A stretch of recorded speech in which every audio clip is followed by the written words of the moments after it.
Bismillahirrahmanirrahim. Alhamdulillahirabbil alamin.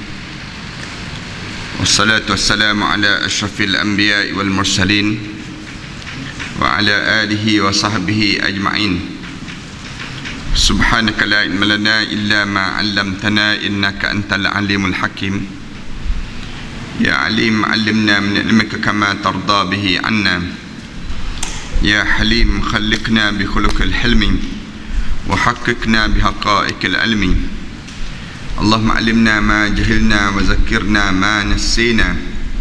اللهم يسر ولا تعسر وتمم بالخير. أما بعد.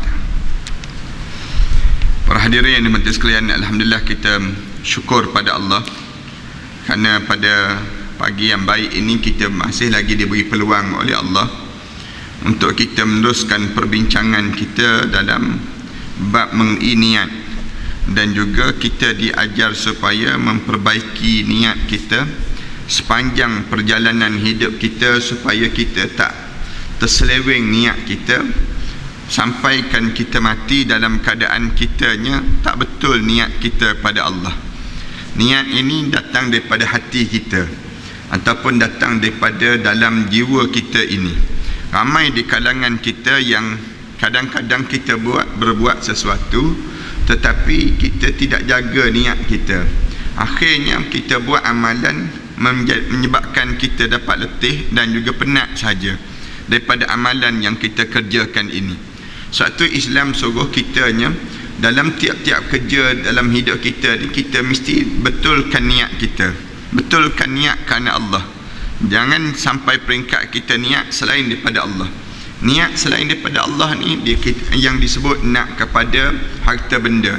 Kita nak kepada nama kita ataupun tingginya kedudukan kita dan sebagainya.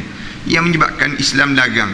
Islam suruh kita dalam kita beramal ibadah membetulkan niat kita sepanjang masa kita buat kerana Allah Subhanahu Wa Taala. Ini perkara yang utama pada diri kita ni. Hari ini yang kita sampai pada hadis yang terakhir dalam bab niat. Hadis yang terakhirnya ialah hadis yang ke-12. Kalau para hadirin sekalian tengok dalam kitab Riyadhus Salihin ini, kita sampai pada hadis yang ke-12 di mana hadis yang diriwayatkan oleh wa an Abi Abdurrahman bin Abdullah bin Umar Al-Khattab radhiyallahu anhuma. Dua-dua ni anak kepada Sayyidina Umar Al-Khattab. Abdullah bin Umar bin Al-Khattab radhiyallahu anhuma ini dua-dua dia di antara orang dipanggil sahabat Rasulullah sallallahu alaihi wasallam. Bapa pun sahabat Rasulullah, anak pun sahabat Rasulullah. Dua-dua ni hidup mereka dalam keadaan sempat belajar dengan Rasulullah. Orang yang sempat melihat wajah Rasulullah dianggap sahabat Rasulullah sallallahu alaihi wasallam. Tapi kalau dia tak sempat melihat wajah Rasulullah, kemudian dia hidup di tempat sahabat saja, dipanggil tabi'in. Kalau sekiranya kita hidup di zaman sahabat, nampak wajah sahabat, kita ni zaman yang jauh sangat dah, tak tahu berapa tabi'in dipanggil kerana jauh jarak kita. Baik, dua orang ni, Abdullah bin Umar ni belajar dengan Rasulullah. Umar Al-Khattab juga belajar dengan Rasulullah sallallahu alaihi wasallam. Kata dia, sami'tu Rasulullah sallallahu alaihi wasallam yaqul, pernah kami dengar aku telah dengar Rasulullah sallallahu alaihi wasallam bersabda. Rasulullah cerita satu ketika Rasulullah kata, in talaqa salasatu nafarin mimman kana qablakum. Sebelum daripada kamu ni ada tiga orang yang telah berjalan tiga orang ni sebelum daripada kamunya, hatta awahumul mabit, sehingga sampai pada waktu malam, sampai peringkat sampai mereka berjalan bermusafir tiga orang ni masuk sampai waktu malam, ilal ghari, mereka mula masuk dalam gua. Sampai pada waktu malam ni mereka masuk dalam gua. Fadakhaluhu, tiba-tiba mereka masuk dalam gua tersebut. Fanhadarat sakhratun minal jabal, tiba-tiba bergerak batu ataupun tertutup pintu gua tu dengan batu yang besar. Ini cerita yang Rasulullah cerita pada sahabat-sahabat. Macam kita dengar Rasulullah cerita pada kita lah.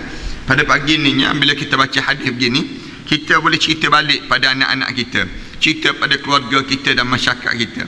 Bila batu ni bergerak masuk dalam tertutup pintu gua, kemudian fasaddat alaihimul ghar, yang menyebabkan pintu gua ni tak tergerak, tak tertolak dengan batu tadi, batu yang besar tadi yang menyebabkan tertutup pintu gua ni, nak tolak tak boleh daripada mereka ni.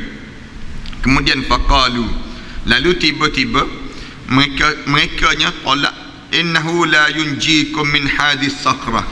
Masing-masing kata, kita tak mampu dah nak tolak batu yang besar ni, tak mampulah kita menyelamatkan kita daripada gua ini, daripada batu yang besar ini, illa an tad'uallahu ta'ala bisalihi a'malikum, kecuali kamu ni, kita ni pakak-pakak doa di kalangan kita ni dengan amalan salih yang satu, yang kita berdoa kepada Allah supaya Allah terima doa kita ni, yang menyebabkan boleh menyelamatkan kita daripada batu ini sendiri.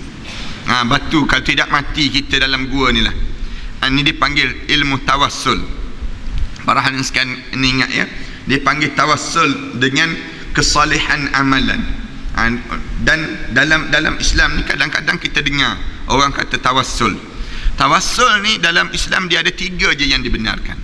Ada 3 je. Ni sepakat ulama-ulama kata dalam bertawassul ada 3 perkara kita boleh bertawassul. Tawassul maknanya menggunakan perantaraan untuk nak menyelamatkan diri kita, menggunakan perantaraan. Ada orang yang guna perantaraan yang disebut dengan, kan dia nak masuk dalam kawasan hutan je, dia sebut datuk nenek anak cucu nak lalu, dia sebut demikian. Tu tawassul tu dipanggil. Tawassul ni dilarang dalam agama. Dalam agama ni boleh 3 je kita tawassul. Yang pertama bertawassul yang ulama kata dengan nama-nama Allah.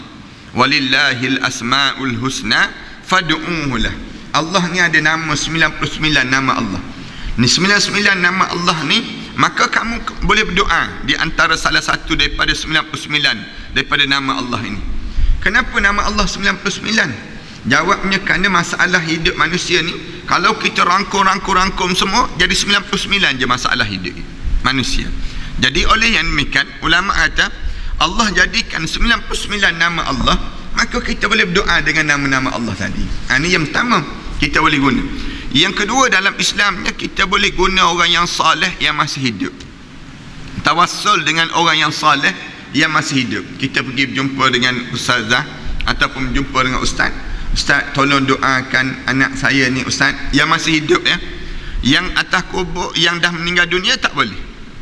Yang dah meninggal dunia ni boleh menjatuhkan syirik kepada Allah Subhanahu wa taala. Adapun dengan kita berdoa dengan tawassul, kita minta orang soleh, kita panggil orang-orang masjid, boleh tak tolong sembahyang hajat dekat rumah saya. Ini dipanggil dengan soleh, orang yang soleh yang masih hidup, dibenarkan dalam Islam. Maknanya kita boleh tawassul yang kedua. Yang ketiga, kita boleh bertawassul dengan solehnya amal kita buat. Kadang-kadang kan dalam hidup kita ni kita berhadapan dengan ujian yang besar depan diri kita. Jadi macam mana kita nak buat? Kita puasa sunat tiap-tiap hari. Puasa sunat. Ada sahabat anak bila dekat dengan dia nak masuki peperiksaan besar di Mesir ni, sekali setahun periksa. Kalau tak lulus tahun tersebut, 2 mata pelajaran je, tak lepas 2 mata pelajaran daripada 18 mata pelajaran, maknanya mengulang baliklah tahun depan. Oleh kerana kena ulang balik ni, ada sahabat-sahabat yang dia bimbang, ialah nak ulang setahun, dalam masa setahun nak ulang ni jadi berat pada diri. Dia buat macam mana? Dia puasa selama 40 hari. Sebelum daripada nak menghadapi peperiksaan, dia puasa sunat. Puasa sunat selama 40 hari ni dijadikan amalan tawassul, dipanggil. Dalam hidup kita ni kan, ada orang kita ni dia tak pernah bangun tahajud malam. Tiba-tiba dia bangun tahajud malam. Dia tahajud malam, bangun tahajud malam. Dia buat lepas pada cukup 40 hari, 41 hari, 42 hari ni, dia buat cukup 41 hari, dia pun tawassul, ya Allah, aku dengan amalan 41 hari aku bangun tahajud, ya Allah, aku harap dengan amalan yang baik ini aku dapat melepaskan masalah hidup aku begini dalam hidup. Dipanggil tawassul bil a'malis salih, bertawassul dengan amalan salih. Baik, masing-masing ini sebut, dia kata kita tak mampu boleh melepaskan daripada batu yang besar ini kecuali dengan kita berdoa pada Allah lah. Kita berdoa pada Allah biar Allah selamatkan kita. Kamu kena cari mana amalan yang terbaik di kalangan kita ni. Lalu bangun seorang, qala rajulun minhum, bangun seorang di kalangan 3 orang tadi. Dia pun mula berdoa, Allahumma kana li abawani shaykhani kabirani wa kuntu la aghbiqu qablahuma ahlan wala malan fana'a bi talabus syajar yawman falam aruh alaihima hatta nama. Bangun seorang ni, dia cerita pada Allah, ya Allah, sesungguhnya aku mempunyai 2 orang, ibu dan ayah yang tua. Ibu dan ayah yang tua, dia kata syaikhan, yang tua sangat dah, yang aku jaga, kabiran, dalam keadaan umur yang lanjut. 2 orang ni aku jaga betul-betul dalam hidup. Wa kuntu la aghbiku qablahuma ahlan wala malan.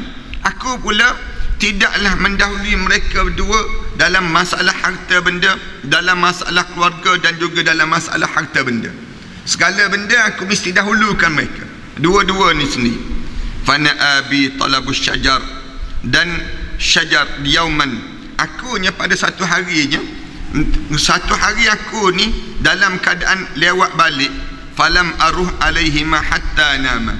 Akunya ada masalah, aku tertidur di bawah pokok. Aku balik kerja aku je dalam keadaan mengambil susu, ambil upah susu ni, perah susu. Kemudian akunya balik-balik penat sangat, tertidur.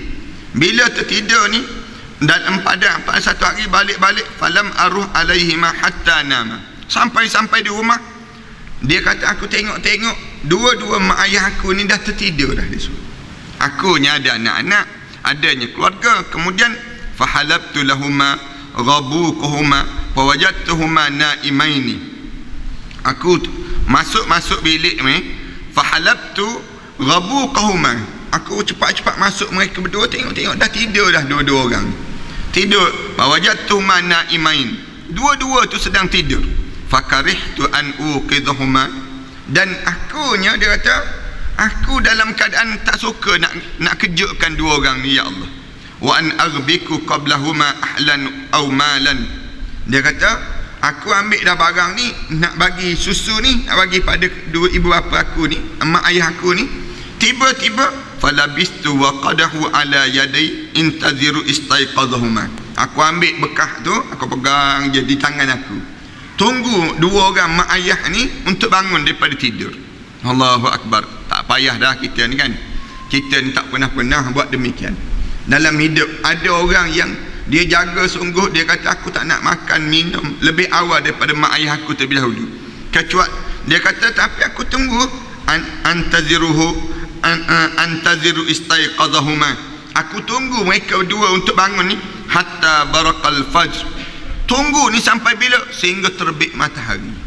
Bangun subuh besok lah, senang cerita ni. Start daripada malam tu, tunggu saja mak ayah ni bangun daripada tidur, pegang dengan bekas air tu, nak bagi minum pada mak ayah terlebih dahulu. Tertidur dalam keadaan kelaparan mereka berdua tadi. Wasabiyatan yatadarawna inda qadamai. Manakala anak aku pula duk tarik-tarik kaki aku, nak kejut, nak panggil, nak menangis, malu. Nak menangis, nak bagi tahu pada apa dia yang disebut dengan mak dan ayah ni, cucu lah, senang cerita ni. Cucu ni tarik-tarik ibu jari aku ni dalam keadaan datuk nenek sedang tidur, 2 orang ni. Fastaiqaza, mereka berdua ni bangun. Bila mereka bangun, terkejut, bangun pagi dah bangun. Fasyariba ghabuqahuma, lalu cepat-cepat mereka nya tengok aku di hujung kaki tu, ambil minum 2 orang ni. Bila minum saja, ghabuqahuma, lalu minum ini daripada bekas itu. Allahumma in kuntu fa'altu dhalika ibtigha'a wajhik. Ya Allah, kalaulah sekiranya aku ni buat mata-mata kerana mengharapkan keredaan kamu, ya Allah, fafarrij anna ma nahnu fihi. Ya Allah, tolong selamatkanlah aku, ya Allah, daripada apa yang aku lakukan. Selamatkanlah kami, ya Allah, dengan apa yang kami lakukan itu. Min hadis sakhrah, daripada batu yang sedang dalam keadaan yang menyumbat pintu ini sendiri. Kemudian istaiqadhahum hatta barakal fajr. Kemudian dia kata fa'altu dzalika fanfarajat syai'an. Lalu tiba-tiba batu ni pun bergerak. Batu yang besar ni bergerak. Bila bergerak saja, la yastati'una al-khuruj minhu, tapi tak mampu lagi untuk nak keluar daripada gua tersebut. Cuba keluar tak boleh, nak cuba keluar tak boleh juga. Qala al-akhar, lalu bangun orang yang kedua. Bila bangun orang yang kedua, katanya orang kedua ni, Allahumma innahu kanat li libnatun ammi. Ni cerita, ya Allah, aku ni ada sepupu, dia kata. Aku ada seorang sepupu. Kanat ahabban nasi ilayya. Sepupu aku ni orang semua berkenan dengan dia. Sepupu lawa sungguh lah. Sepupu aku ni disebut, orang semua nak pada dia. Wa fi riwayatin, dalam satu riwayat, Sayyidina Umar ni dia teragak-agak. Yang Rasulullah ceritanya macam mana? Wa fi riwayatin, dalam riwayat yang lain, kuntu uhibbuha ka asyaddi ma yuhibbur rijalin nisa. Aku mencintai dia macam aku ni menyayangi sebagaimana orang lelaki sayang pada orang perempuan. Dia nak ceritanya macam seorang yang berkenan lah pada seorang ini. Fa'aradtuha ala nafsiha, yang aku naknya, aku nak pada tubuh badan dia, yang aku maksudkan itu. Famtana'at minni hatta alammat biha sanatun. Tapi aku tahan diri aku ni sehinggalah berlaku satu peristiwa, ya Allah. Peristiwa apa dia? Biha sanatun, pada satu ketika, minas say'aini faja'atni.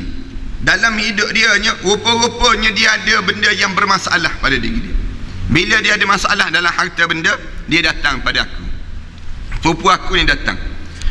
Kemudian dia cerita pada dia aku ni tentang masalah duit. Dia tak ada duit nak bayar sekian. Lalu minta pinjam lah, nak pinjam duit daripada aku.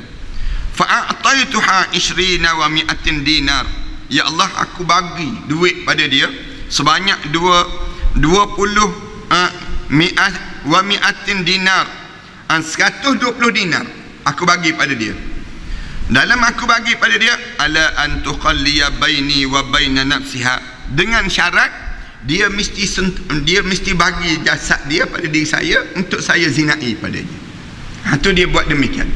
Saya sebut pada dia, boleh nak pinjam duit ni boleh, tapi dengan syarat kamu kena bagi badan kamu untuk saya setubuhi kamu. Dia sebut demikian, nak berzina lah. Fafa'alat hatta idza qadartu alaiha. Lalu dia kata, oleh kerana perempuan sepupu saya ni terdesak sangat, terpaksalah dia sebut. Dia terpaksa juga. Lalu ketika mana iza qadartu alaiha, ketika mana aku ni mampu dah nak buat benda yang dilarang oleh Allah tadi. Wa fi riwayatin, dalam riwayat, falamma qa'antu baina rijlaiha, dalam satu riwayat kata, ketika mana aku duduk di antara dua betis dia, dua paha dia, qalat ittaqillah, tiba-tiba perempuan sepupu aku ni sebut, bertakwalah kamu pada Allah. Bila sebut saja bertakwa pada Allah, wala taquddul khatama illa bihaqqih, janganlah sekali-kali kamu nak bersama dengan orang yang tak sepatutnya untuk kamu nak bersama. Dia sebut demikian. Sepatut dengan siapa? Dengan isteri kamu lah, dengan pasangan hidup kamu lah, yang dibenarkan agama. Fansaraftu, tiba-tiba aku ni dengar je disebut bertakwa pada Allah dan jangan sekali-kali nak buat benda yang dilarang oleh Allah. Aku ni terpaling terus. Fansaraftu anha, aku paling pada dia. Wahya ahabbun nas ilayya, sedangkan dia tu betul-betul aku memang nak pada diri dia. Dia sebut Rasul di ceritanya, wa taraktu zahab alladhi a'taituha, aku bagi semua benda yang aku bagi tadi tanpa aku ambil balik. Aku kan takutnya pada kamu, ya Allah, nak buat benda maksiat, nak terbuat benda yang dilarang oleh Allah, takutnya. Oleh kerana takut tadi, aku bagi semua duit-duit aku tadi tanpa aku sebut lagi dia merupakan di antara pinjaman dan sebagainya, tapi kerana nak kafarah dosa aku ni, ya Allah.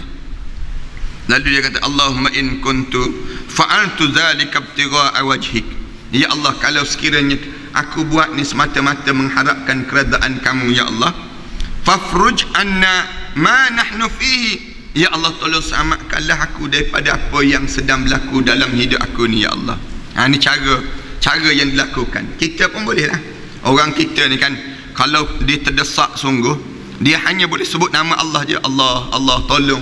Kadang-kadang nak sebut nama Allah pun tak boleh. Bila kita terdesak kan, bila kita berdebar sangat, takut sangat, kadang-kadang baca ayat kursi pun tak berjumpa. Nak baca ayat kursi ni, apa ayat? Tak boleh nak baca, kerana bila terdesak sangat. Kita ni dalam hidup kita ni sama jugalah. Dalam hidup kita ni ada benda-benda yang tertentu. Dalam kita berhadapan dengan ujian, kita jangan tinggal Allah. Waktu tu dah kita boleh baca doa dan sebagainya. Waktu mana naik kapal terbang malam daripada Langkawi, kapal terbang tu delay sikit. Diberitahunya, beritahu oleh technician, beritahu dia kata, Ustaz, kapal terbang ni pelik sikit, kata. Kata, kenapa pelik? Pelik apa? Nak balik. Dia kata kapal terbang ni suka kacau orang, dia kata. Ada juga ke kapal terbang kacau orang? Dia kata kadang-kadang Swiss turn sendiri, dia kata. Kadang-kadang dia kata dalam kapal terbang ni dia sebutlah pada anak ni. Yang ni dia kata air hilang, dia kata. Air tak tahu ke mana. Kapten tak berani nak berlepas. Air tak ada, tiga tandas tak ada. Kata pelik. Dia kata kadang-kadang, dia kata lepas tu kita cari-cari, ada balik air. Dia kata kadang-kadang macam-macam gaya lah. Dia kata kacau kru yang kena ni. Kadang-kadang atas kapal terbang bunyi orang panggil, ada orang meraung, macam-macam gaya. Semalam dia kena, bila nak balik semalam daripada Langkawi ni, tiba-tiba nak naik kapal terbang tu, dah ambil dah tiket tu, dah koyak, tiba-tiba kena tutup balik pintu. Kenapa? Air hilang, air tak ada dalam tandasnya. Jadi kapten tak tahu kat mana air ni hilang ke mana. Cari dulu, jumpa balik air, ada balik air. Bila jumpa balik tu, tapi takutlah, kru ni takut. Nak buat macam mana? Anda kata tak apalah, kita naik. Kadang-kadang tak ada apa-apa pun dia goyang sendiri, goyang. Kapal terbang yang menyebabkan dia takut, kru ni jadi takut. Anaknya semalam bila naik tu, kita pun jadi berdebar juga, kita ni berdebar juga. Hilang kapal terbang ni, buat macam MH370 itu. Tengah-tengah sampai hari ni jumpa dengan sayap-sayap gitu je, serpihan saja yang jumpanya. Kadang-kadang dalam hidup kita ni ada benda-benda demikian. Dalam hidup kita ni kadang-kadang ada rumah tangga kita, kat rumah kita pun ada juga bunyi loceng-loceng. Kadang-kadang bunyi guli, guli. Kadang-kadang malam-malam bunyi drill, orang duduk tengah drill. Kalau rumah yang bertingkat begini, dengar orang tarik meja, tolak meja dan sebagainya. Ini semua ni dipanggil gangguan-gangguan yang biasa yang terjadi dalam hidup kita. Dalam hidup kita ni ada. Jadi kita baca doa lah. Tiap kali mana bila dalam keadaan turbulent, dalam keadaan awan dan sebagainya, teruk-teruk ni, waktu ni kita baca dalam surah Al-Mulk, awalam yarau, dalam ayat yang ke cerita tentang burung tu. Allahu Akbar, tak ingat. Tiap-tiap kali baca satu surah Al-Baqarah, awalam yarau ila at-tayri fawqahum safatin wa yaqbid ma yumsikuhunna illa ar-rahman. Ni orang yang duduk atas kapal terbang ni, bila musim-musim begini ni, dia kena berdebar lah sikit, musim angin kuat dan sebagainya, baca ayat awalam yarau ila at-tayri fawqahum safatin wa yaqbid ma yumsikuhunna illa ar-rahman innahu bikulli syai'in basir. Ayat yang ke-19 daripada surah Al-Mulk. Ni baca ayat-ayat demikian. Awalam yarau ila at-tayri fawqahum, kamu tak tengok ke bagaimana Allah jadikan pada burung yang terbang itu, tayri fawqahum safatin, dalam keadaan dia mengembangkan sayap dia tersebut, wa yaqbid, Allah yang memegang sayap, Allah yang pegang dia tak jatuh daripada keadaan ini. Ma yumsikuhunna illa ar-rahman, siapa yang boleh jaga burung ini daripada kekuasaan yang disebut dengan sifat Allah yang Ar-Rahman. Allah lah yang menjaga dalam keadaan demikian. Ana biasa bila berlaku keadaan yang teruk begini baca surah Al-Mulk. Bila baca surah Al-Mulk sampai awalam yarau ila at-tayri fawqahum safatin wa yaqbid ma yumsikuhunna illa ar-rahman innahu bikulli syai'in basir. Ni kita baca dan kita ulang. Bila kita ulang je, tak lama lepas itu elok je balik. Tu cara demikian. Ada seorang kapten Ittihad, kapal terbang Ittihad, pilot, bukan kapten, pilot ni, dia kata ustaz, di Teluk Bangala ni, Teluk Bangala tu dia kata tiap kali mana lari, tiap kali mana pergi, bila masuk ustaz, memang berantu kawasan tu ustaz. Angin tu ada je manjang. Tengok dalam radar tu merah dia. Sekali saya lari ustaz, saya lari 400 km, lari daripada radar dalam tempat yang merah-merah tu dia kata.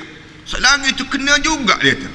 Kena tu masuk gugu masuk dalam angin yang kuat tu dia tu, kena ekor-ekor dia tu. Saya takut, saya menyorok bawah kokpit dia sebut. Takut bila saya menyorok tu, saya teringat balik dia tu. Saya ni pilot dia sebut. Dia pun bangun balik dia tu. Baru teringat waktu mana dia menyorok tu sebut. Takutnya kena dalam keadaan yang angin yang sedemikian tu. Anda kata baca ni, awalam yarau ila at-tayri fawqahum safatin wa yaqbid ma yumsikuhunna illa ar-rahman. Baca ayat-ayat demikian. Malaysia kita ni kan, Asia pernah terjatuh, pernah daripada Indonesia nak ke Singapura tu pun terempas. Kemudian kapal terbang kita MH370 hilang lagi, MH17 kena tembak pada orang. Ni semua ni sejarah yang berlaku di negara kita ni. Dia kata bila berlaku keadaan macam ni, tiba-tiba dia kata, ya Allah, kalau sekiranya saya buat tu kerana memang saya berhenti daripada nak buat benda yang saya ada peluang nak buat jahat, tiba-tiba saya tak buat jahat kerana takut pada kamu ni ya Allah, kerana semata-mata harap keredaan kamu ya Allah, tolonglah ya Allah, selamatkanlah kami daripada keadaan daripada tersumbatnya pintu ini dengan batu yang besar ini. Fam farajat sakhrah, tiba-tiba batu tu bergerak. Ghaira annahum la yastati'un, tapi mereka tiga-tiga orang tu cuba nak keluar, tak boleh lagi. Batu ni bergerak, tak boleh lagi. Al-khuruj minha, nak keluar daripada kawasan itu, tak mampu lagi. Wa qala thalis, bangun orang yang ketiga. Dia tiga orang ni doa. Orang yang tiga kata, Allahumma stajartu ajra wa a'taituhum ajrahum ghaira rajul wahid. Ya Allah, aku ni ada pekerja yang bekerja dengan aku. Kemudian ajra, pekerja-pekerja ni aku bayar gaji semua. Tiap-tiap bulan, cukup bulan aku bayar gaji.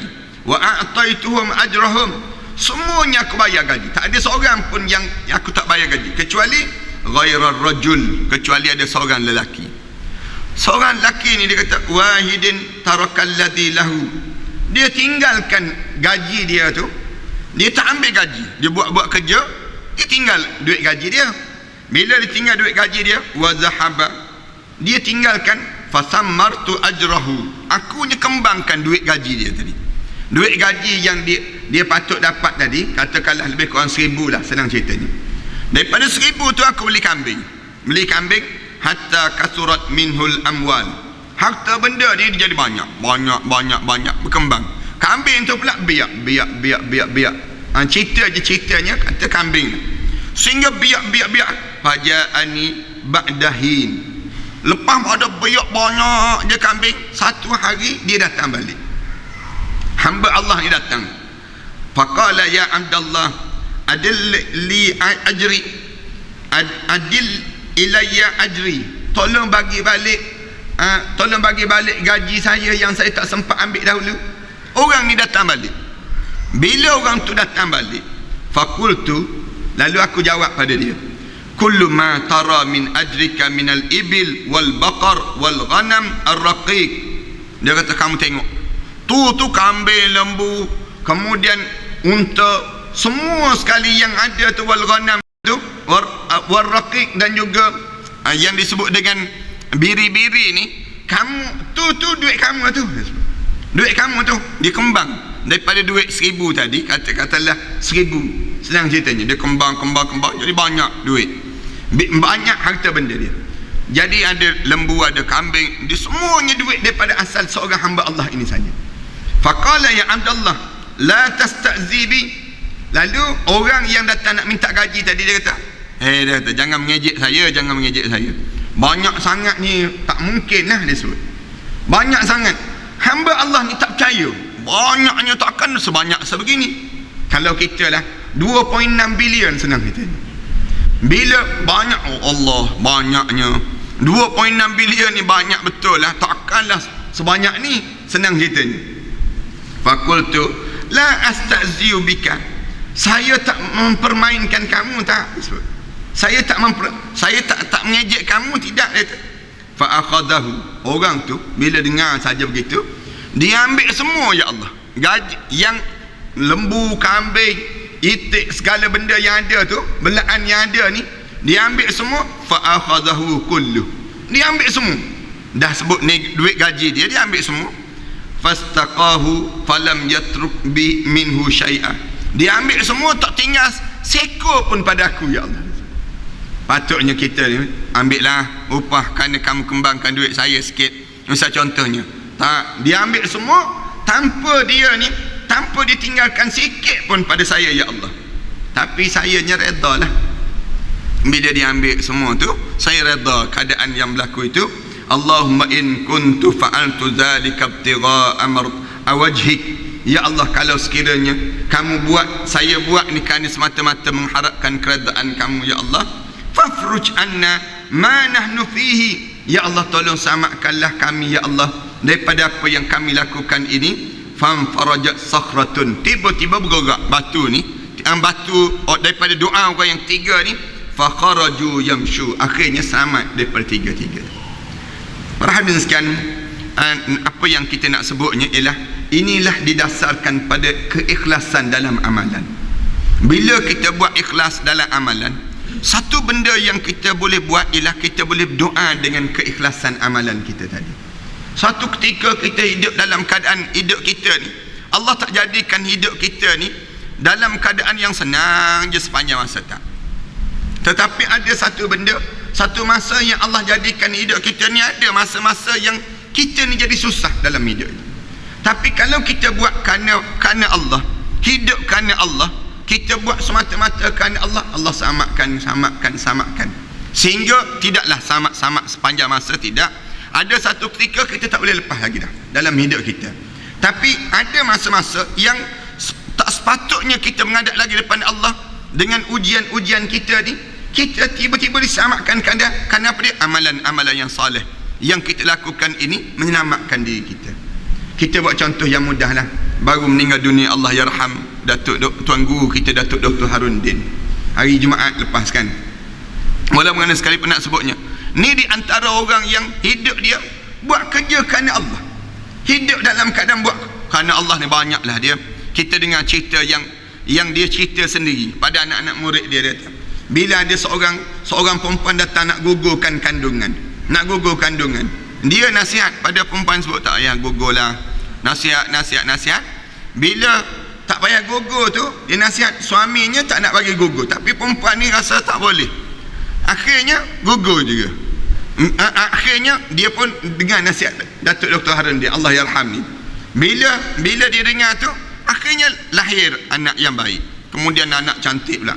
Suami dia ni suka sangat dengan isteri ni, lahirkan juga zuriat ini. Lalu bagi hadiah pada, Allah yarham Datuk Dr. Harundin, bagi hadiah. Dia kata dia tak perasan pun berbalik-balik ke rumah. Bila balik ke rumah tu 2-3 hari, tengok dia jumpa balik tu, dia buka balik tengok 1 juta dia sebut. Cek tu bernilai 1 juta. Terkejut dia, Allah. Dia bertanya balik, dia telefon balik, betul ke kamu nak bagi 1,000 je, takut sampai 1 juta ni berapa? Dia kata tak, betul-betul saya nak bagi pada Tok Guru, saya nak bagi sekian hadiahnya, suka sangat, suka nak bagi pada dia ni. Tapi dia ni bila 1 juta tu, dia teringat balik, dia janji nak buat masjid. Allah yarham Datuk Harundin ni kan, dia buat masjid di Langkawi tu 3 buah masjid. Dia je yang ni keikhlasan dia panggil. Dia teringat nak buat masjid tu, dia berjanji dengan orang, dia ambil cek tu, dia masuk untuk buat masjid. Kalau kita lah ye teruslah kita. Bila dapat 1 juta kan, 1 juta orang bagi, paling tidak boleh rehat lama kita ni, boleh terguling-guling atas katil. nak sebutnya kerana sejuta orang bagi, dia tak, dia ambil, dia buat. Sebab tu waktu mana seminggu sebelum dia berlepas ke California yang dia nak buat pembedahan, ana sempat jumpa dengan beliau. Ana dengan seorang anak angkat, Allah yarham ni lah, pergi. Dia kata, ustaz, dia jumpa dengan anaknya, dia kata, ustaz, anak ni kalau buat juga pembedahan ni yang ke-6 lah ni, ustaz dia sebut 6 kali. Anak kata 6 kali dah Datuk. Dia pun tunjuk dekat betis dia, dua-dua betis ni dah memang dah ada saluran yang ditebuk dah. 6 kali. Anak kata dah lah tu Datuk. Tak, dia kata nyawa kita ni dalam genggaman Allah kan. Allah yang tentukan. Kalaulah sampai masa untuk kita menghadap, Allah panggil kita menghadap dengan cara demikian. Anak kata, kalau begitu tahan sajalah, tak payah, tunggu sajalah. Tak, dia kata kita kena usaha. Usaha dia, optimisnya dia. Allahu Akbar. Orang yang yakin dia panggil. Tapi Allah selamatkan dia tu berapa kali dah? 5 kali dah selamat. 5 kali dah selamat. Kenapa selamat? Ini doa-doa begini dah. Keikhlasan dalam amalan. Dalam hidup kita ni, kena ada dalam hidup kita ni keikhlasan dalam kita beramal. Bila kita ikhlas dalam kita beramal, bila kita ikhlas dalam beramal, suatu ketika kita boleh berdoa pada Allah, ya Allah, jadikanlah aku begini, jadikanlah aku begini, ya Allah, tolong selamatkan aku. Waktu mana kita susah, kita dalam keadaan sukar berhadapan dengan ujian, maka di waktu itulah Allah selamatkan kita dan Allah jadikan kebaikan-kebaikan yang banyak pada diri kita. Sebagaimana yang berlaku pada 3 orang ni yang diceritakan oleh Rasulullah sallallahu alaihi wasallam. Babut taubah. Kita berhenti setakat ni lah, insya-Allah. Minta maaf lah kan terlewat sikit tadi. Kita berhenti dalam bab taubat ini. InsyaAllah kita akan mulakan balik bab yang kedua, di mana kita dah habis dah bab yang pertama. Sekali seminggu kita belajar ni, dan kita sambung pada bab taubat ini pada minggu yang akan datang nantilah, insyaAllah. Sallallahu ala Muhammad wa ala alihi wa sahbihi wasallam. Walhamdulillahirabbil alamin.